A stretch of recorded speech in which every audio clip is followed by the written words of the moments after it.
I could go and offer people a free guide on how to make £1 million in X, Y, and Z. But if I'm not going to attract the right sort of people into my email list anyway, you're almost setting yourself up to fail because then you're going to be talking to the wrong sort of people once they're in. So ideally, you want to be creating a resource that you know could be a quick win. That's the simplest way. What is a quick win for your audience that they would see this as a no-brainer? And one of the things I heard, I think it was Matt Barker on LinkedIn, and he said that it should really hurt to give it away. Like it should hurt you a little bit, like maybe I should charge for this, because that's how you're going to see an influx of people going, oh my God, this is, crazy value. If this was that helpful, what could I hear from him every week?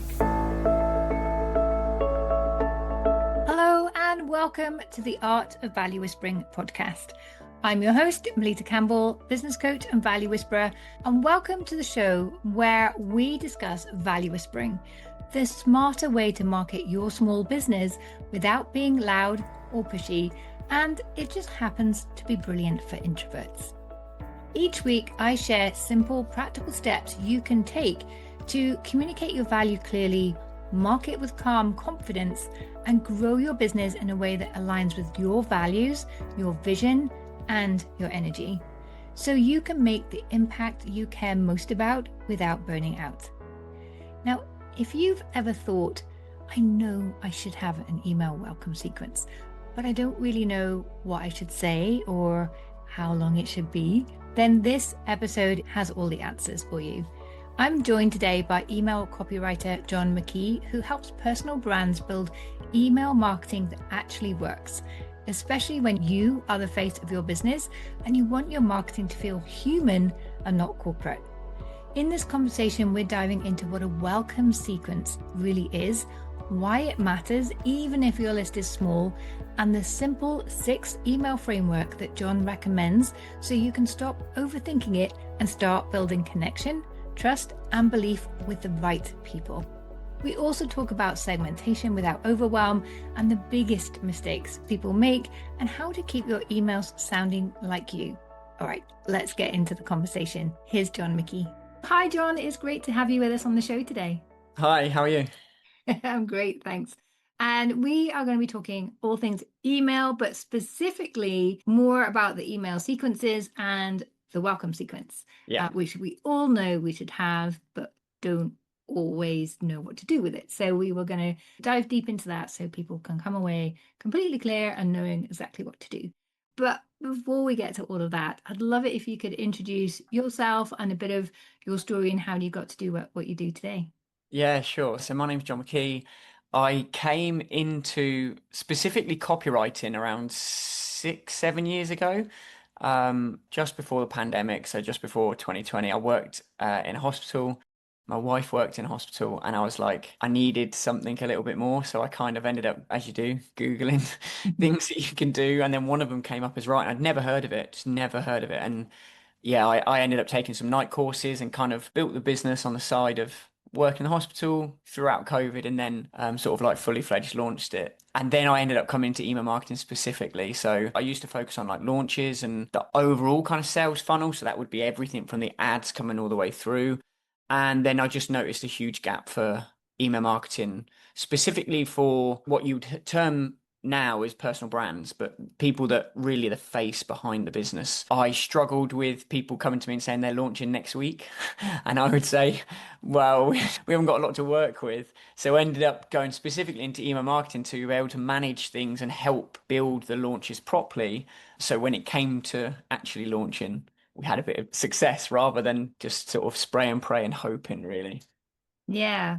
And I hear quite often people saying that they don't really believe in email. It feels like, oh, well, that's just a little extra add-on. I'm doing ads, I'm doing social media. I don't really need email as well. Do you see it as an add-on? I'm assuming the answer is no. I don't think there's a rule of like, some people will say to me, well, I've got a great following on social media. Why would I then go to email? And I don't think it's either or. I think it's both. I think social platform is what you drive to email, and that's your container like forever. So I think it should be a priority. And I think like you would have seen with all the content and the buzzwords that you see around personal brand at the minute, you've got to build your personal brand and you've got to do this. And they will always say the best time to start is now, because if you keep waiting and waiting and waiting, you'll never get to the position, you know, big list size or whatever you want with from your email list. You have to start as soon as you can start. And if that means it's now, then it's now. There's no point waiting. People, I think, always wait for the perfect moment or to get everything up and running. And really, like most things, it's kind of like, let's start and let's work it out as we go. Yeah, exactly. And the nice thing when you don't have a big list size is you start emailing, and if you're getting it wrong, I don't really think that is a wrong per se, but it doesn't matter. It's just a No. handful of people that are seeing it. So you're not destroying your brand and you can Yeah. get good. People don't start off being brilliant unless they outsource to someone like yourself. Yeah. It's part of that process. So we have to Yeah. start somewhere. And I totally agree on that idea that it has to be both because like social media, I always say it's rented ground with a fickle landlord. Yeah. It's not yours and the rules keep changing. And we've seen time and time again people getting locked out of LinkedIn for no reason whatsoever or thrown in Facebook jail. I've been there a few times. Yeah. We're not quite sure why, but and LinkedIn jail and all of these different things. And then you're stuck. If Yeah. that's your only strategy, if that's your only way to reach people, Yeah. even I think Mel Robbins was saying that like her entire, or was it Brené Brown, one of those like big names, even they get locked out, their accounts like closed, Yeah. and they have to start again. And they've got Yeah. thousands of people on there, but they Yeah. survive that because they've got people on an email list, which For is sure. own that. So Yeah, the last thing you want is it for it to be an afterthought, and then you're saying, "Why didn't I start an email list? Because I've just, been banned." And of course, you can still have tech issues with emails, right? Like there are still things like that that happen, but it's not the same as social media. It's just not the same. So if you could own that audience and know that you're not at the mercy of an algorithm, that you're not at the mercy of a new trend that's happening.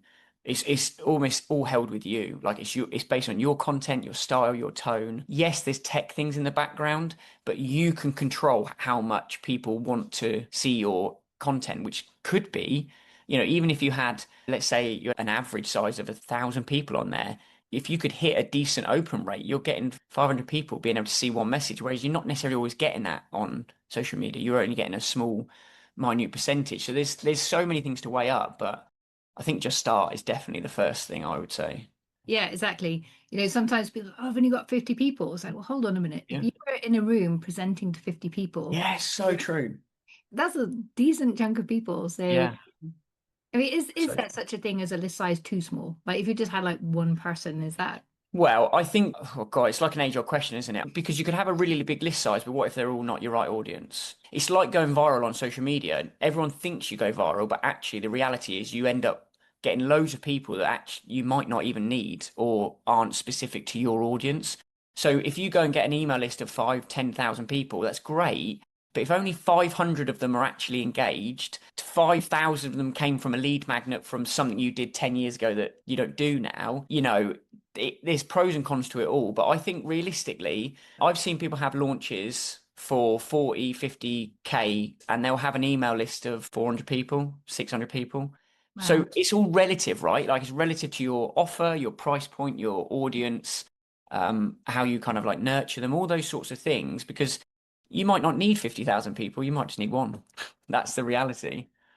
Yeah, and I think for a lot of people listening to this show, they don't have businesses though that are ready to scale. I mean, they're growing their business, but Yeah. in terms of scaling, getting like thousands of clients in, they're not there yet. They are in the point where, if they have between 10 and 100 clients a year, that's plenty. Yeah. So, yeah.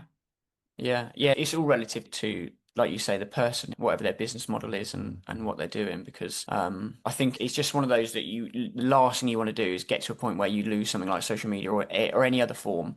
Your website goes down or whatever that is, and then you're like, what now? Because I've lived my entire function, my business model off of DMing people on social media or whatever that is.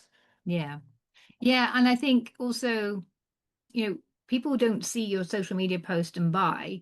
Only about 3 to 5 people are ready to dive in straight away. You just happen to get them at that right time. Sales is Yeah. all about timing. Mm, So your email is how you keep people engaged and nurtured and learning more about you, but coming in that little bit closer into your business step by step, mm, guiding them to become a client. And mm. if you don't have that, then it's just always hit and miss the whole time. So Yeah, I mean, and the thing is as well, how else would you do it without getting people onto an email list in terms of some people are scared of going on there and getting visible and maybe connecting more with people that way because it can be intimate. Like emails can be really intimate with people.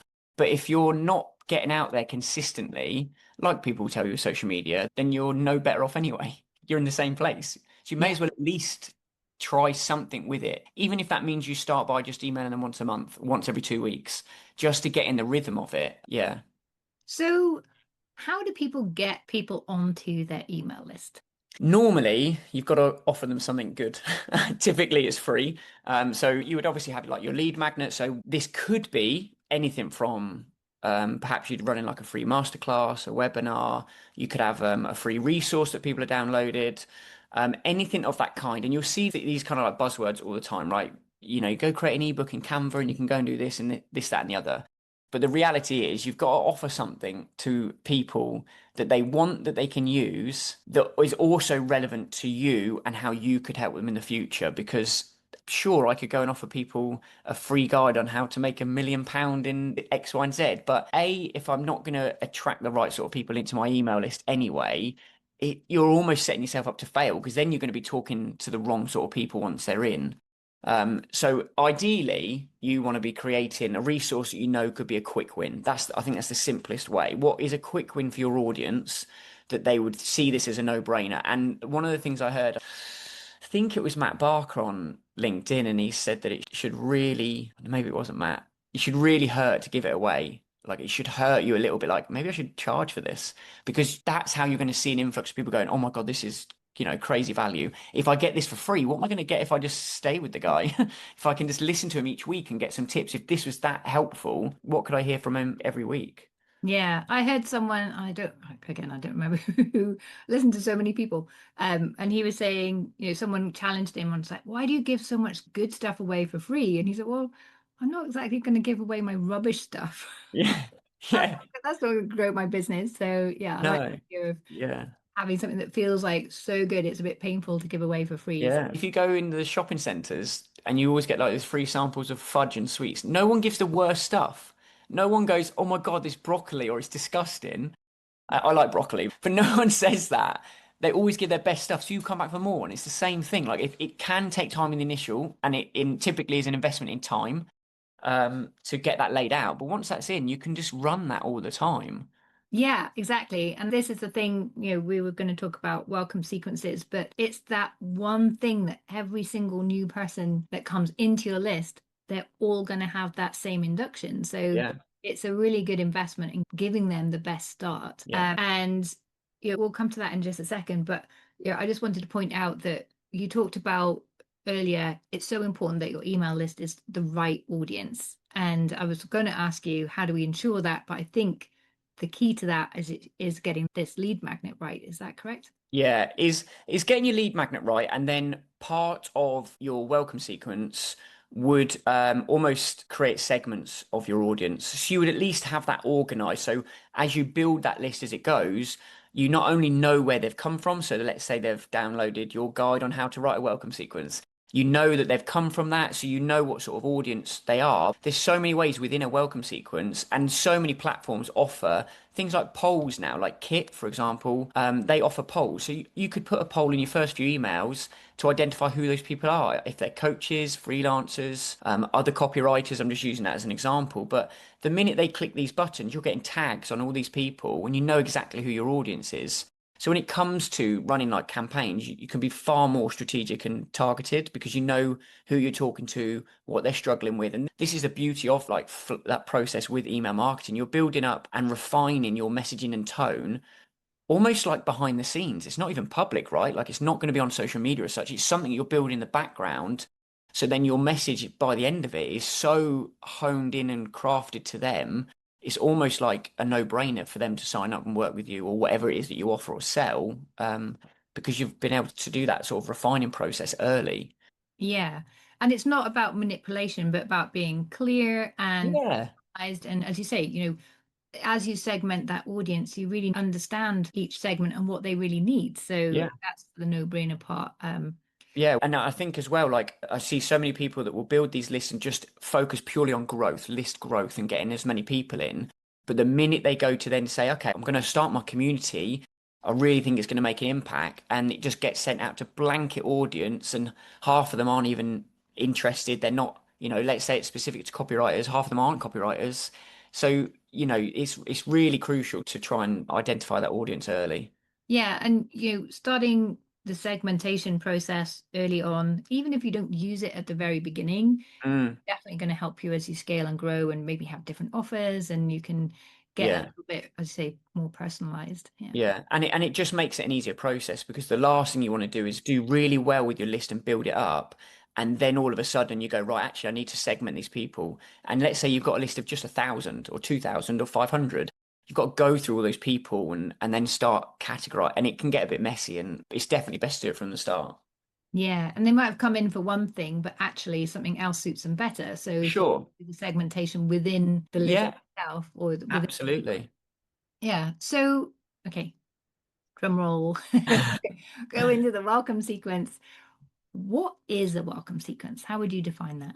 So essentially, this is the way that you're going to welcome people into that world, that email world of you, and understanding what it is that you're offering, what you do, how you work with people, and just understanding the connection. Because I think what a lot of people see, and this is something I heard the other day from Alex Catoni, and she was saying that content now is like the lowest form of entry. Like anyone can go into ChatGPT or they can go to different platforms and churn out content. Mm. But what the difference is in that sort of era is the connection.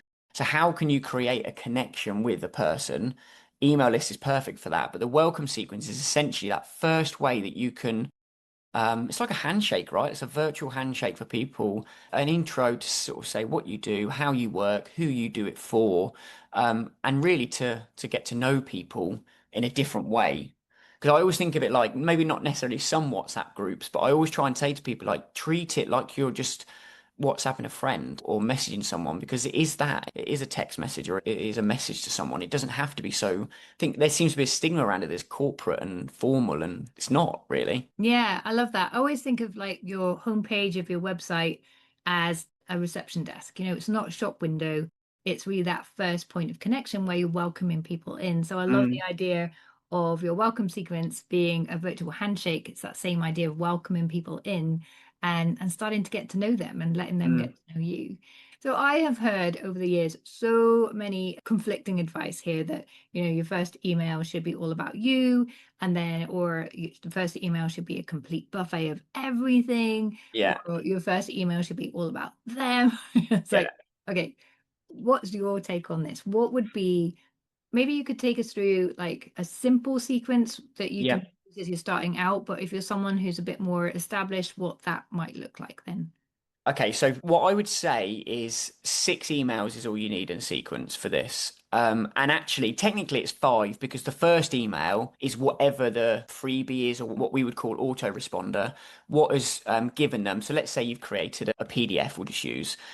The first email would just be that, nothing else. Like everyone always tends to go, here's your free guide on how to write an email welcome sequence. I'm John, X, Y, and Z. Here's all the amazing things I can do for you. Here, and it's just it's too much. Just in that first email, very simple. Just give the person the thing they actually asked for and that you promised. End of. Like, hope you have a great day. Enjoy. That is enough. Like, you don't need to do any more. So that's what I would do in the first email. The second email is what I would say is the thank you and what to expect. So this is just I'm really grateful to have you in my little community. This is what to expect. I tend to email you twice a week. I want to share X, Y, and Z. So whatever that outcome is that you want to deliver via your email list. So for me on my list, I want to show maybe things that people wouldn't see, but on LinkedIn, which is where I predominantly am, I might want to show like some trips I've been with the kids, some anecdotes, some things I come up with that can help people via email marketing. So I would say that I'm going to email twice a week. It'll be a bit of advice. It might be a bit of behind the scenes. I might give you some early access. And then yeah, if this isn't what you like, you're more than welcome to leave because people seem to get so hung up on people that want to unsubscribe. But you're almost laying the expectation because The stats on people or businesses that don't even have a welcome sequence is baffling. So this was on Active Campaigns report they did. 39% of brands send a welcome sequence. 27% of brands send zero emails in the first 3 weeks. And 41% of brands don't have a welcome email within the first 48 hours. So there is a humongous gap for people to be like, even by sending a welcome sequence, you're a differentiator already compared to others in your field. You know, some people say there are loads of people doing it, but yeah, but if they're not doing this, you're already showing why you're different. So I think what's really important in that second email is lay it out. Thanks for coming here. Here's what you can expect. There's no selling. There's no kind of like pushing them towards anything else. You're just saying this is kind of what we do, really. So, email three, I would then start to position how you work, why you do what you do, and then borderline into who you serve. So, this again, and all of mine, and you probably would have heard this before, all of my email marketing styles is storytelling, which is connection essentially, right? It's just as if I was talking to someone down the pub. I would be saying, oh, yeah, I used to work there, and then I went to work at the NHS, and then I went and did this, and that's kind of how I am here, really. So it's almost like your intro. It's just kind of like I ended up coming into email marketing. I was searching for this on Google. And then what I think is key from this point is can you create some sort of engagement? Now, you can do this earlier, like in the second email where you're saying, here's what you can expect. I would absolutely say, just at the end, you can add a little bit of like, how did you end up here? You know, what can I do? What can I offer you that sort of serves your purpose of being on this list? And that's okay. There's a few reasons you do that. Obviously, you want to create engagement anyway because you want to create a connection with people, but it also helps your email provider, the platform, show the system that you're not spam, essentially. You're not someone that's going to be selling to them and they're not going to want to put you in a spam folder. So by them responding, those two email providers will talk to each other and they'll go, oh my God, this guy's actually a normal human. Right, let's make sure they go in their primary inbox. Let's keep them away from the spam folders because they clearly are safe. They're a safe sender because they're interacting with them. So that email, I would focus purely on a little bit more about your core story because we're building that trust and that authority. What I would say with these emails is I wouldn't send them any longer than 48 hours in between each of the emails, purely because you're creating that resonance and connection.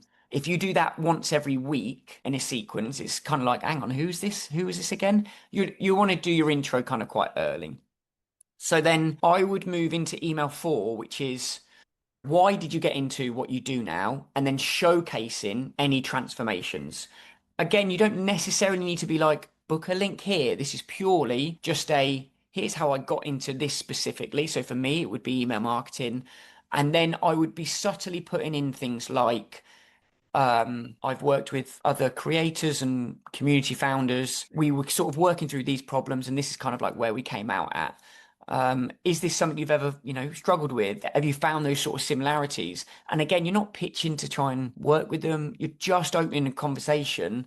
And maybe at that point, they're starting to get curious because they're understanding there's a person behind this. They're like, huh, yeah, I kind of like John because I learned that he's got 6 children and I can't believe that and all this kind of thing. And you're building that story because everyone online will say, in order for people to buy from you, they need to know, like, and trust you. But how do you actually get that? This is how you do it. You build that kind of relationship.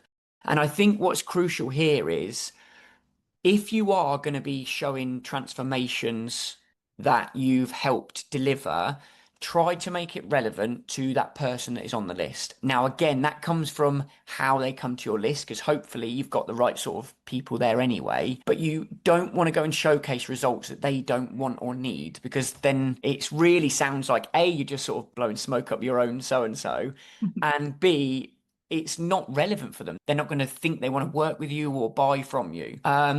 Email five, typically from email five and six, if you're doing a very simple sequence, email five and six is where you could be a little bit more. This is what it could look like if we collaborated. This is what we could go from.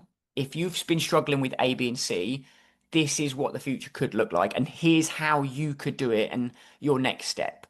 So it's almost, it's future proofing, right? It's saying, look, I know you might be struggling with getting on stage and talking, you've got no confidence, and I completely understand that. I've worked with several people that have had that sort of issues, and it's not uncommon. So you're building the sort of relatability in that they're not alone, and there's others that have experienced it. And then look, I'm happy to just hop on a 20-minute call. If you've got a struggle, I'm happy to just talk through it, or we can just talk it out. Now, obviously, that's specific to what your offer is. So for me, that would be great because I like to talk to people, and that would be naturally part of my sort of sales process, if you like. If you like, for others, it might not be because they might have physical products, so it'll be slightly different. But it's a way to open the door. You're kind of saying, look, the door's unlocked. If you want to come in, you can come in. You're more than welcome to. But there's no pressure. It's not like a sales funnel in that sense. Like it's not like an offer that's going to go. This is purely welcoming people into your world. And then the last email is I would almost be reiterating what I've been saying in every email and be backing that up with social proof. So testimonials, videos, those kind of thing. And the reason for this is if you are getting to the point of that sequence where there are a few people that are like, actually, I might want to work with him, what you're looking to do is overcome objections. So typically, people would tell you if you're writing sales copy or even on your websites, you would have like any social proof, your banners, all those kind of things, you'd have it on the landing page or the home page right at the top in that hero section because you're instantly building rapport and authority. The reason this is opposite in an email sequence and it comes last is because the first part of a sequence is to build connection. You're not there to kind of go like, look how wonderful I am. I've worked with the BBC or Sky or whoever that is. You're not looking to do that there. You're using social proof at the end to help overcome any objections or sort of like roadblocks that they may have to work with you. So you're kind of showing, look, I have got authority here. We have worked with people exactly the same as you that had the same problems, and these are the results, because I think having the right social proof and making it relevant is more important than just any old social proof. Like it has to be specific to that kind of outcome. So that's a really simple framework I would stick to.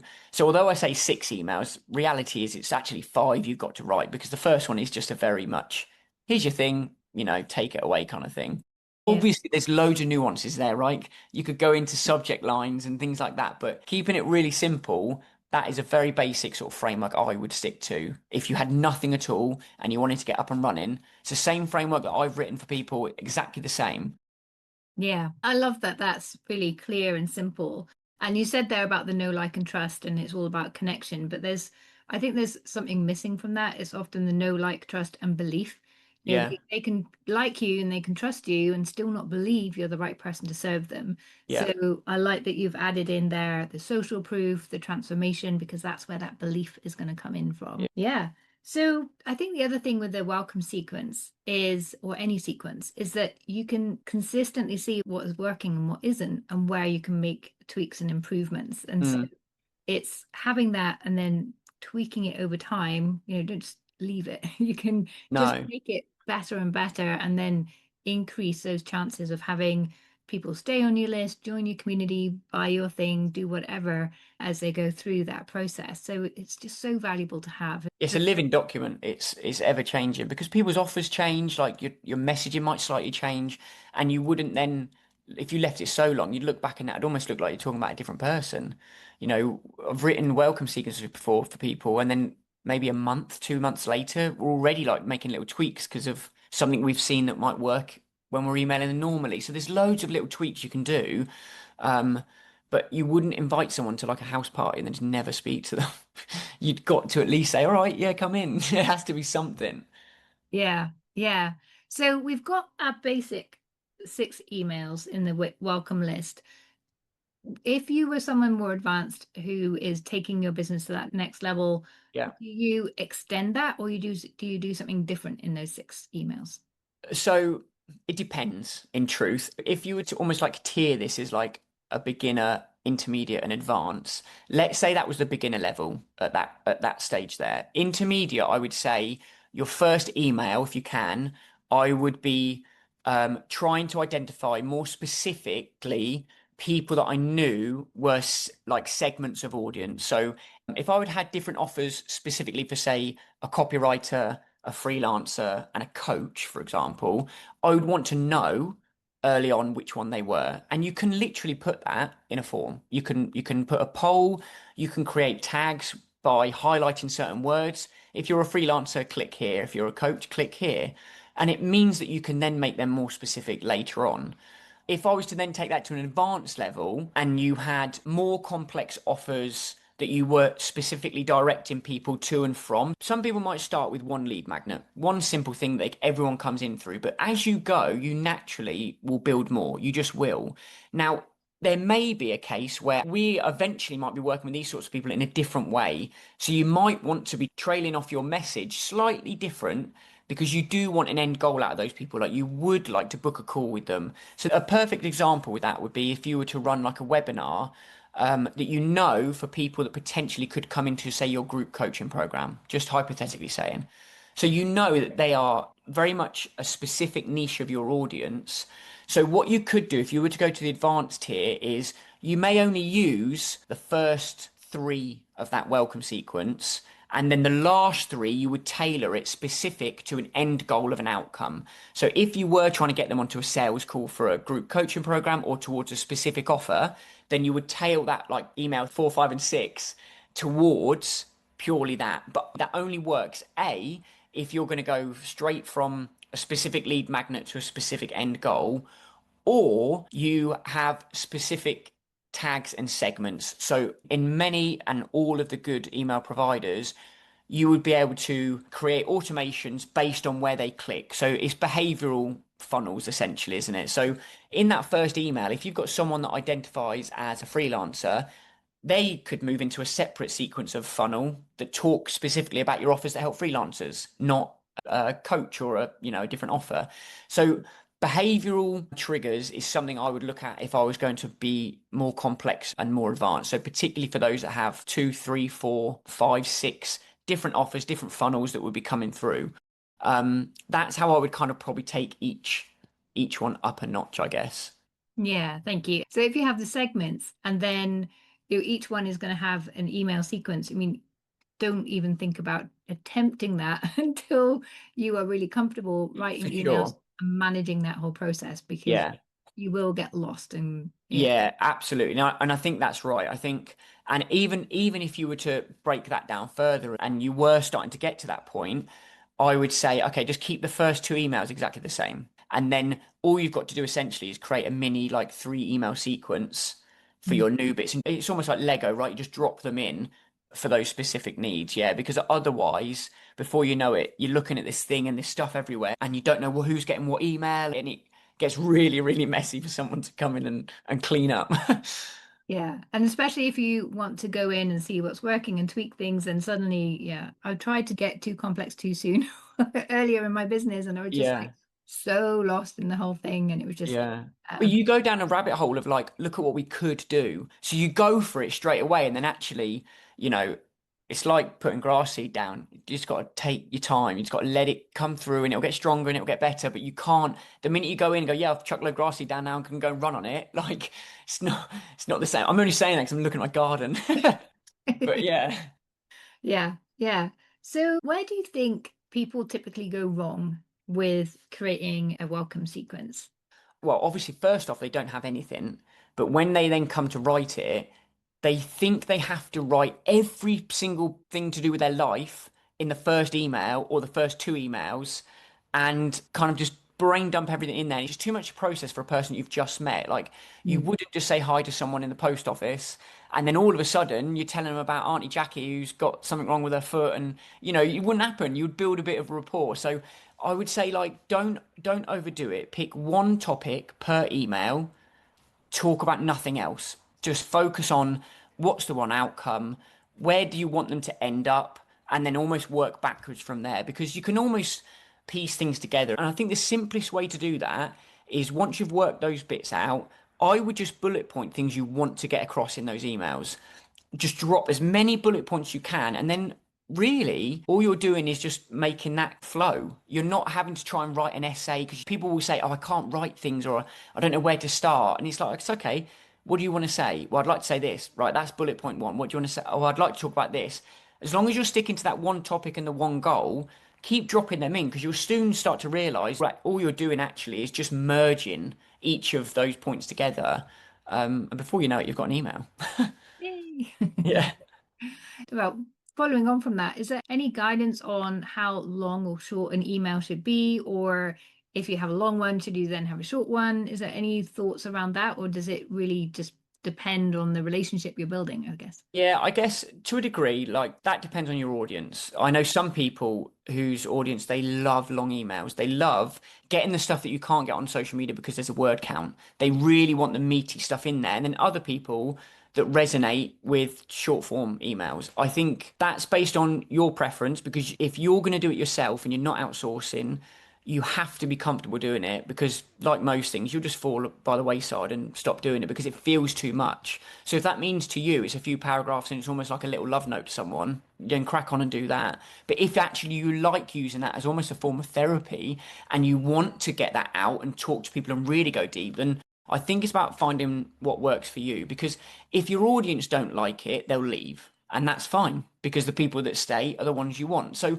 there's no kind of right or wrong, you'll almost shape it your own way by default that you can't really go wrong. Like, unless you're spamming people or falsifying things and stuff like that, you really can't go wrong with your, whether it's short or long form.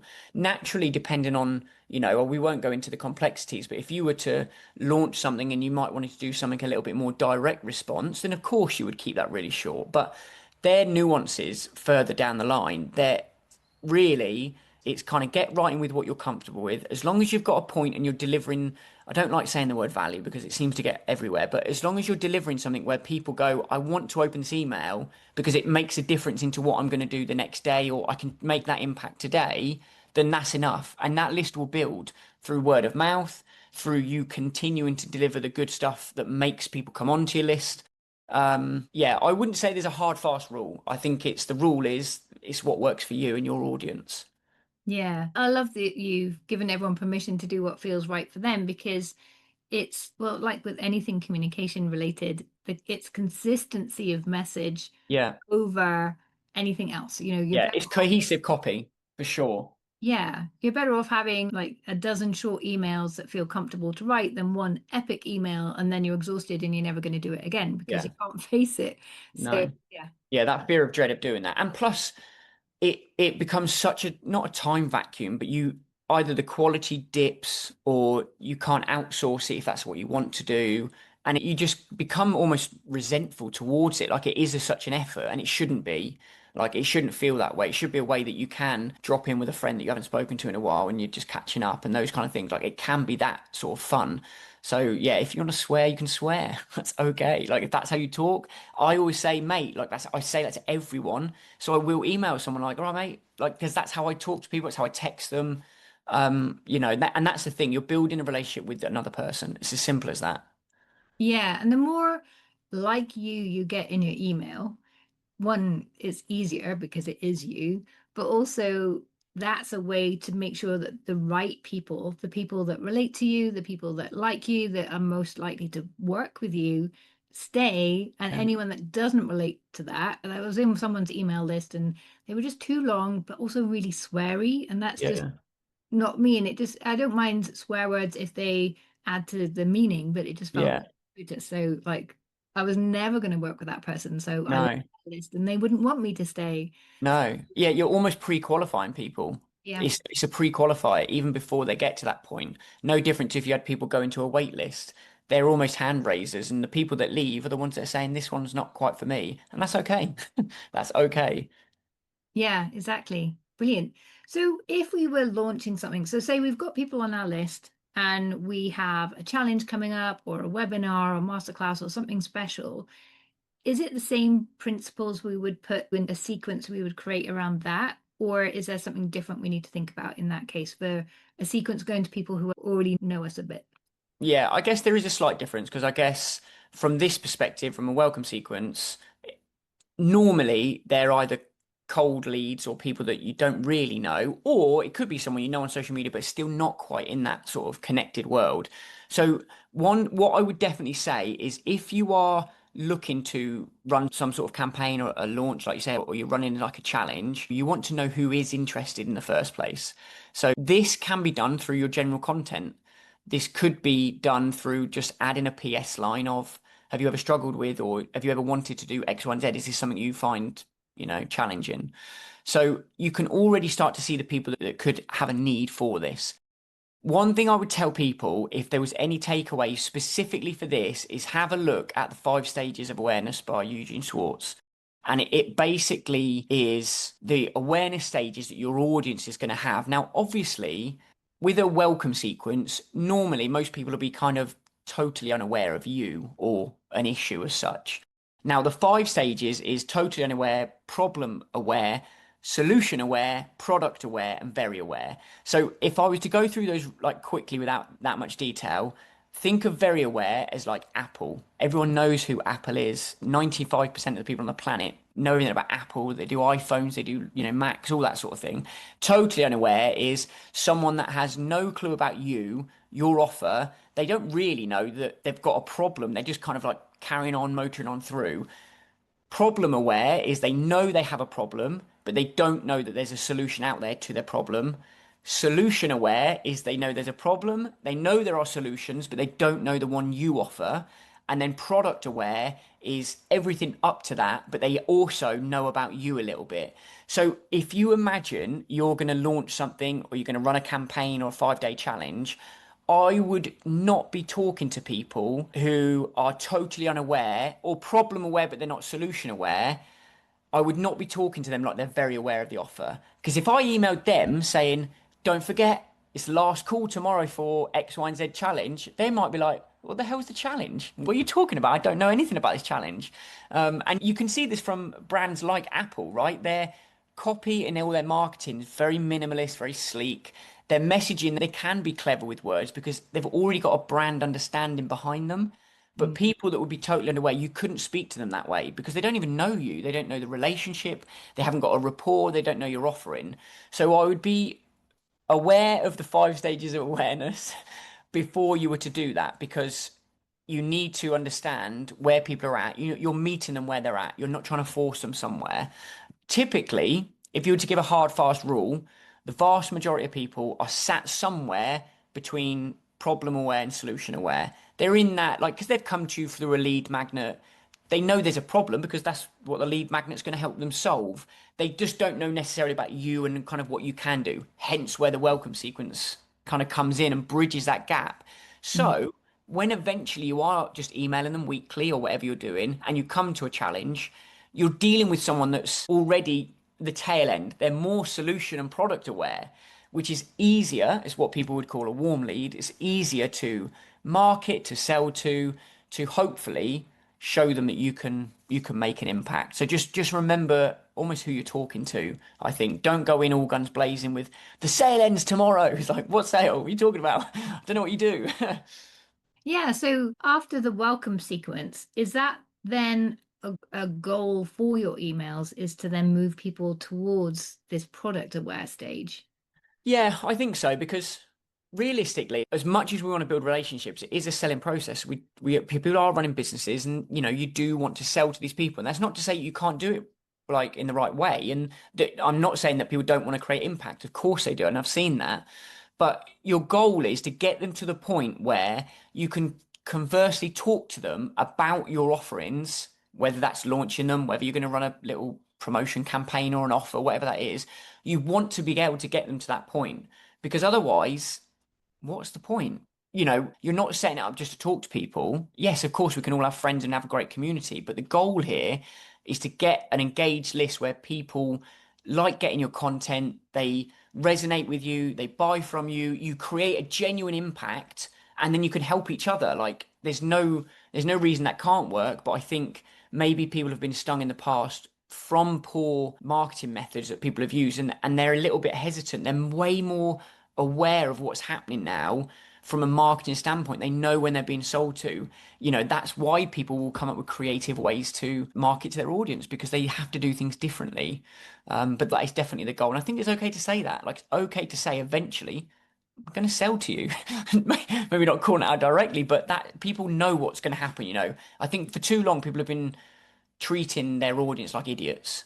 Like they are fully aware that when they sign up to things, the vast majority know that typically if you're doing marketing well, you're going to be giving them content. Now, that's not to say you're going to sit there and go like, I'm going to sell to you, you're going to buy it. It's not like that. That's why you nurture people, of course. But there's no manipulation. It doesn't need to be that way. If you've genuinely got something that can help people, then it's okay to share that with them.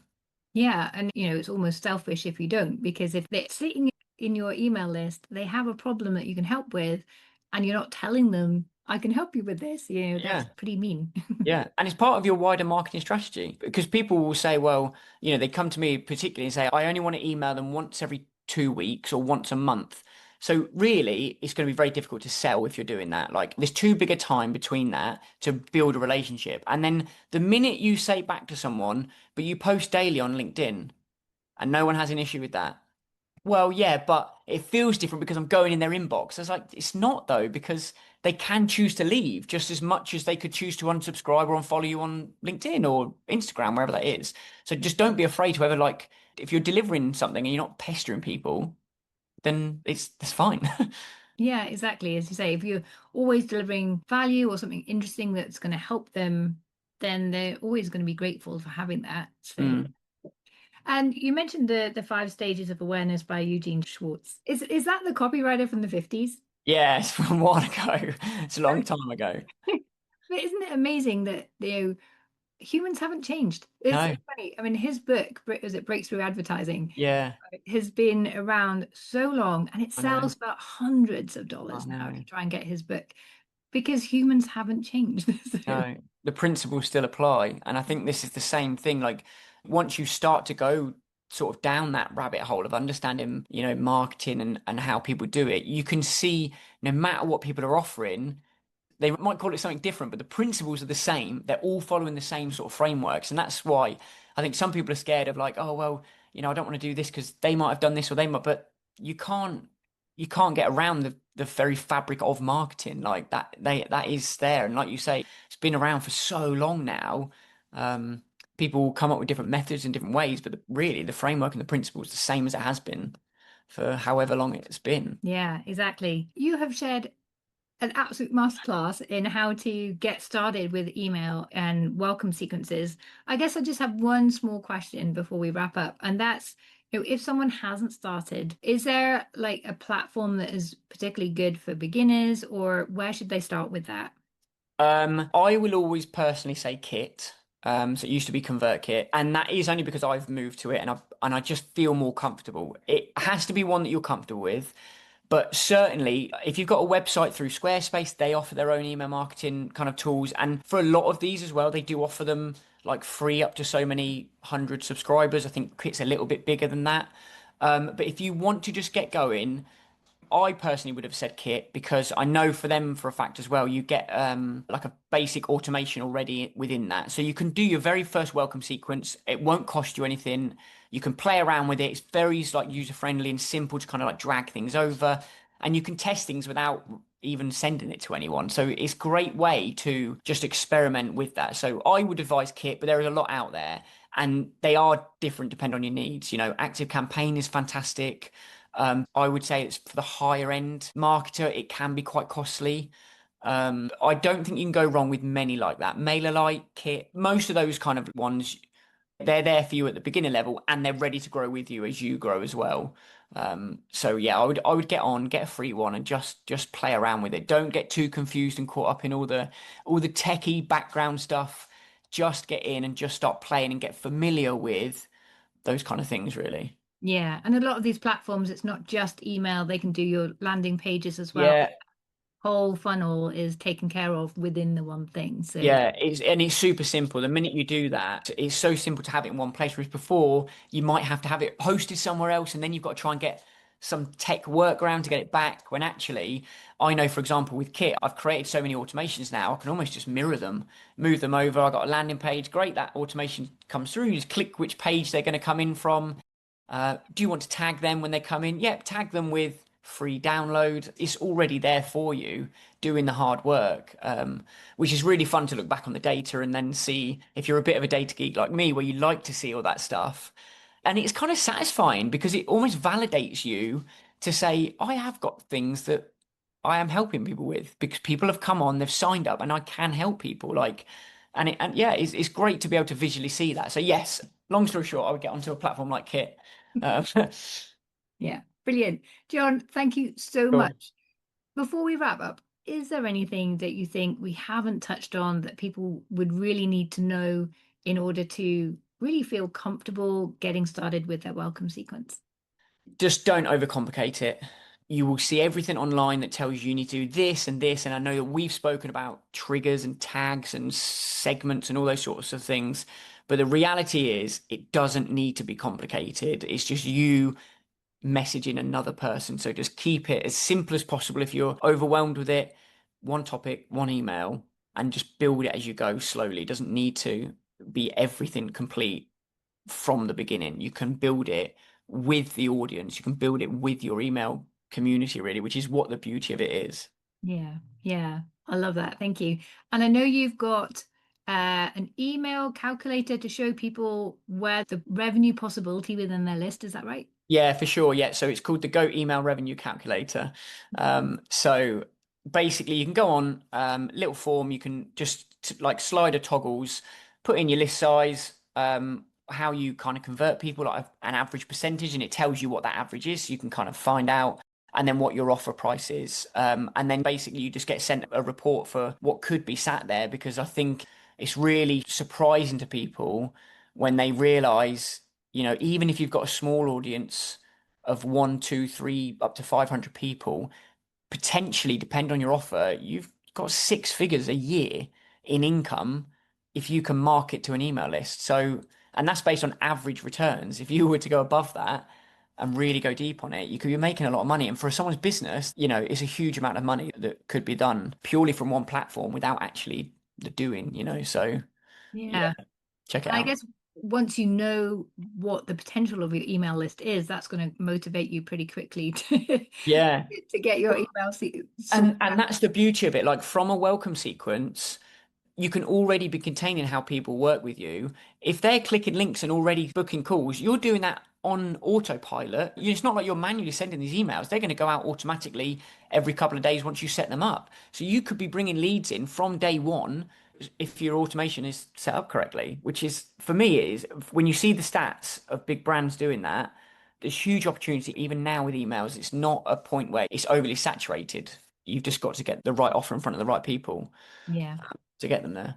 Yeah, and that's actually something we didn't focus on, but I think it's important to raise is that the beauty of having these welcome sequences is, as you say, you do it once, you put that effort in, and then it's done. Mm, So it's a huge time saver. You don't have to be worrying about each new person. Is anyone falling between the cracks? Is everyone getting welcomed the right way, just as you intended?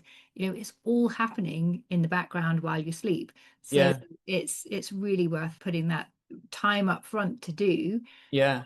And then And you can even break that down as well. Like, if you could imagine, okay, you've got 5 emails to write, can you just block out over 2 week period an hour and a half per email?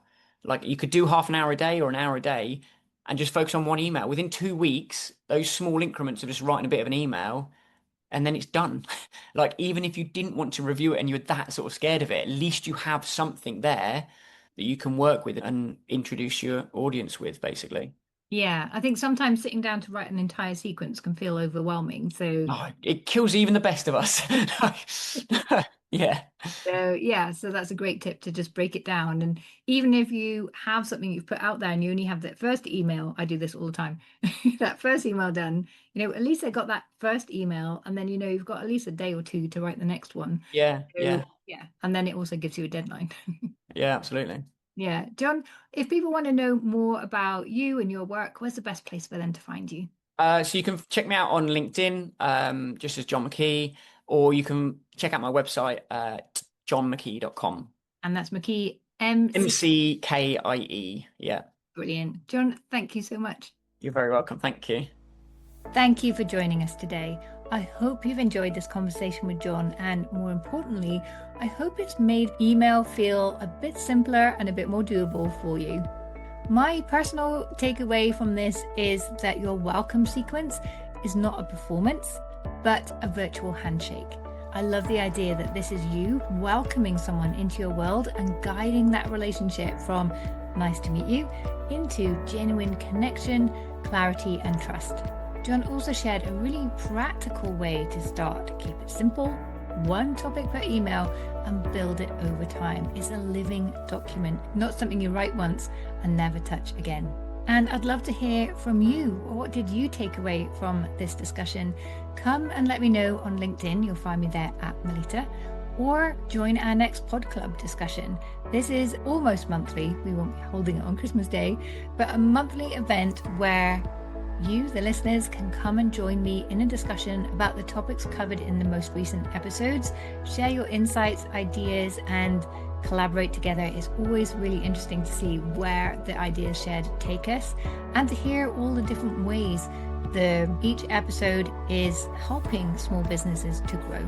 And I'd love for you to download the first chapter of my brand new book coming out early 2026 at melittacampbell.com/chapter. I'm Melitta Campbell, your business coach and value whisperer, and I look forward to seeing you in the next episode.